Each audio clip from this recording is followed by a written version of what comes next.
welcome to the newest show on Wayne Hills TV, The Game Plan. You may remember me from last year, as I know Mueller was on Chair Shot Wrestling, but I decided to take a different route for my show this year. The Game Plan will be a show taking a look at all the current sports going on, as you can see on the logo, and currently recapping the main four sports in the U.S., which are football, baseball, basketball, and hockey. This past weekend was week 2 for the NFL and week 3 for college football. So we'll be getting into that as well as analyzing the AL MVP race for the MLB. So without further ado, let's get right into it. The first game I'm going to be recapping of NFL Week 2 was the Giants taking a disappointing loss to the Washington Commanders. And my Giants, the offense, it looked better than last week, I can say that. The run defense is atrocious, and as much as they built on it this offseason, as much as they developed Kayvon and Dexter Lawrence, and they got Brian Burns, it wasn't enough. Brian Robinson Jr. absolutely tore them up, going for 133 rushing yards. The offense, as I said, Jones with 178 passing yards and 2 touchdowns. One of those going to Malik Neighbors, who had a great game for his second week as a rookie, getting 10 receptions and 127 yards with that touchdown. I think the biggest letdown here is the defense, and I blame that on Joe Shane. I think you could have picked up a better contract on Xavier McKinney. It's disappointing how well he's doing on the Packers now. Saquon didn't really matter to me. He could have gone. It's another running back, really. That's not an issue, as you saw with Singletary doing great. But I thought the real issue was the defense, and I think McKinney really could have patched that up if he was still here. And as for the next of the 5 games of the NFL I'll be recapping is the Vikings upsetting the San Francisco 49ers. Is Sam Darnold a legitimate starting quarterback now that he is not on the Jets? Brock Purdy had a pretty decent game with 319 passing yards, a touchdown, and an interception. But Darnold seemed to outplay him, getting 268 passing yards with 2 touchdowns and an interception, as well as Justin Jefferson catching the longest touchdown of the year, a 97-yard touchdown on an absolute bomb from Sam Darnold right to him, as well as Debo reaching over 100 yards with 8 receptions for 110 yards. And with this game, I thought it was very offense-heavy. This is not a game that the 49ers like to play. They're more of a defensive-heavy, low-scoring game kind of team. And, they let the Vikings get out of hand. And this Vikings team, we were all so scared when J.J. McCarthy got hurt because next up was Sam Darnold. And he's shown what's happening in his career, but with his resume, this is a shocking start for them. Darnold has played great in both games. I think he could be a legitimate quarterback. He keeps playing like this. But I'm not going to bet on him as one of the best just yet because we're in week 2 realistically and things change. But moving on to our third game here, the Arizona Cardinals, I expected them to be decent this year, but Marvin Harrison, after his 1 reception, 4-yard game in week 1, he comes out first quarter, grabs 2 big touchdowns, gets 100 yards in the first quarter. This is what they drafted the guy to do. They drafted him to elevate Kyler Murray and do so much more. And as you can see with Kyler Murray getting 266 passing yards as well as 3 passing touchdowns in comparison to Matthew Stafford's 216 yards and no touchdowns, the difference is there, and it shows how much Marvin Harrison really mattered to this team as Marv got 4 receptions, 130 yards, and 2 bomb touchdowns. And I must say, even with Tre'Davious White on him, it didn't matter. Marvin Harrison looked like a seasoned veteran in there for the Cardinals. The Cardinals, a very special team on offense. Defensively, they played a great game against the Rams. We kind of just got to see where they go from here. But I think they keep playing like this. They could be a legitimate wild card team. They could get in there with how the NFC is doing right now. As for another NFC matchup, we have the Saints absolutely pummeling down on the Cowboys. As a Giants fan, I love to see this.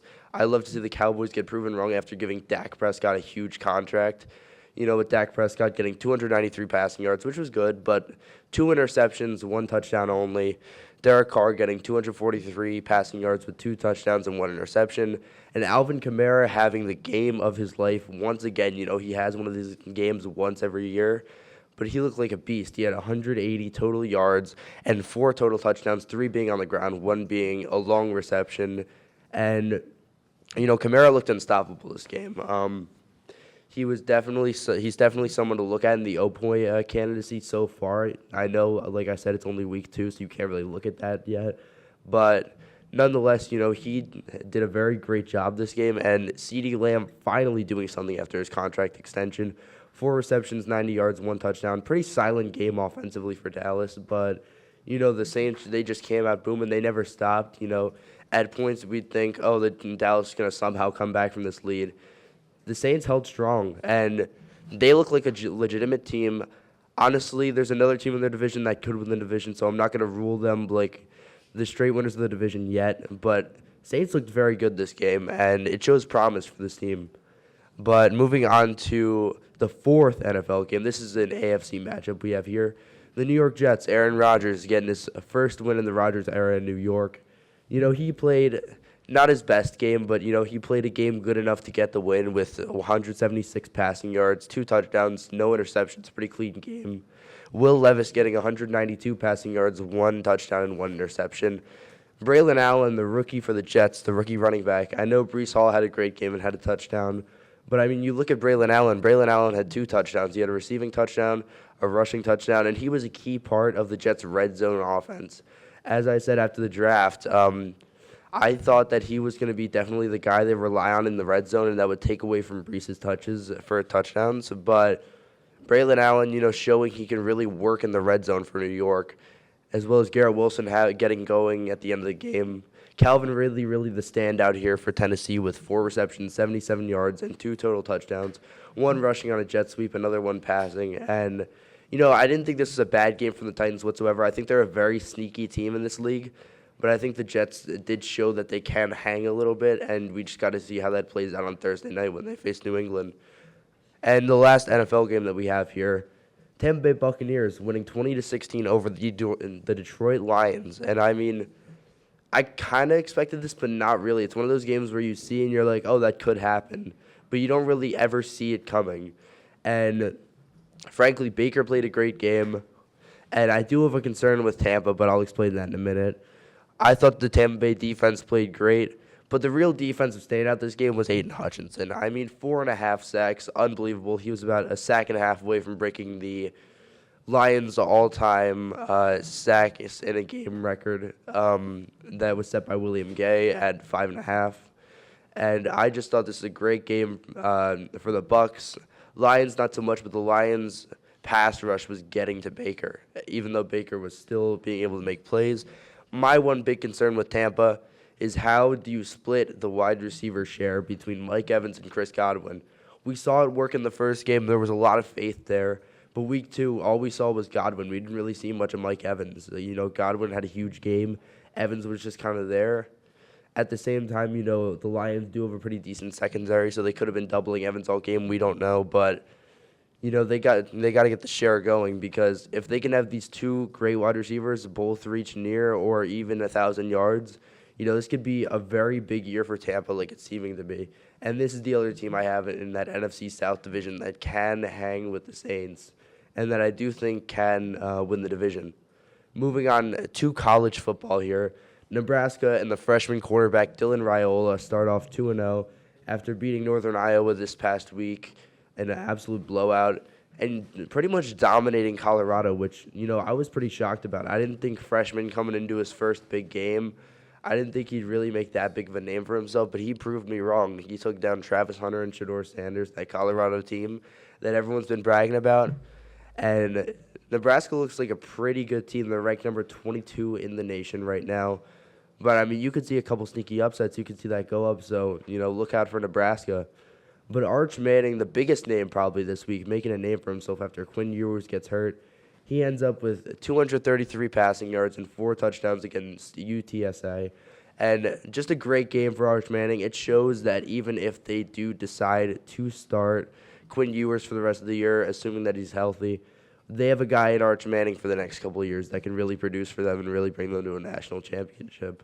But I thought it was a great game by Texas, great game by Arch Manning, and that team is number 1 in the nation.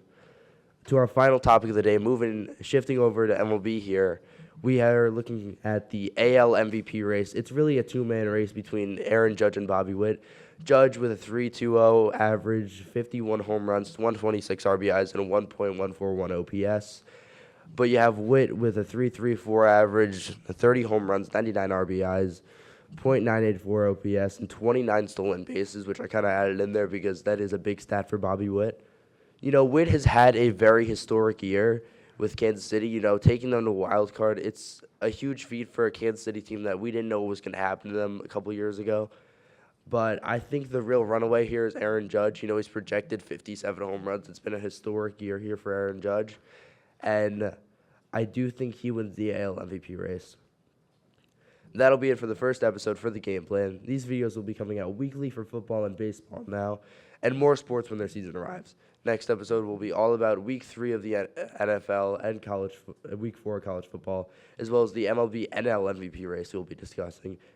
Thank you for tuning in, and we'll see you all next time on The Game Plan.